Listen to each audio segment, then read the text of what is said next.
అమ్మ పాడే జోలపాట అమృతానికన్నా తీయనంట అంటూ ఇప్పుడు సోషల్ మీడియాలో ఎక్కడ చూసినా ఇదే సాంగ్ చక్కర్లు కొడుతుంది. ప్రస్తుతం ఇన్స్టాలో ఈ పాటకు రీల్స్ వైరల్ అవుతున్నాయి.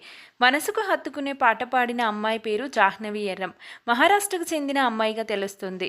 తెలుగు అమ్మాయి అని మరోసారి క్లారిటీ ఇచ్చింది. ఇటీవల ఓ ఇంటర్వ్యూలో పాల్గొన్న జాహ్నవి మాట్లాడుతూ తాను తెలుగు అమ్మాయే కానీ తెలుగు మాట్లాడడం రాదని అన్నారు.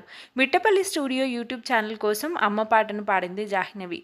మిట్టపల్లి సురేందర్ ఈ సాంగ్ను రాయగా సిస్కో డిస్కో సంగీతం అందించారు. సులభంగా ఎంతో మధురంగా ఉన్న అమ్మ పాట మ్యూజిక్ లిరిక్స్కు ప్రతి ఒక్కరూ కనెక్ట్ అవుతున్నారు. ముఖ్యంగా తెలుగు రాకపోయినా ఎంతో అందంగా అమ్మ పాటను పాడిన సింగర్ జాహ్నవిపై ప్రశంసలు కురిపిస్తున్నారు. ప్రస్తుతం ఈ పాట సోషల్ మీడియాలో బాగా వైరల్ అవుతుంది. జాహ్నవి పాడిన పాట మీకు నచ్చినట్లయితే ఈ వీడియోని ఖచ్చితంగా లైక్ చేయండి. అలాగే ఇప్పటి వరకు మా ఛానల్ని కనుక సబ్స్క్రైబ్ చేయనట్లయితే వెంటనే మా ఛానల్ని సబ్స్క్రైబ్ చేసుకొని పక్కనే ఉన్న బెల్ ఐకాన్ని యాక్టివేట్ చేసుకోండి. Thanks for watching.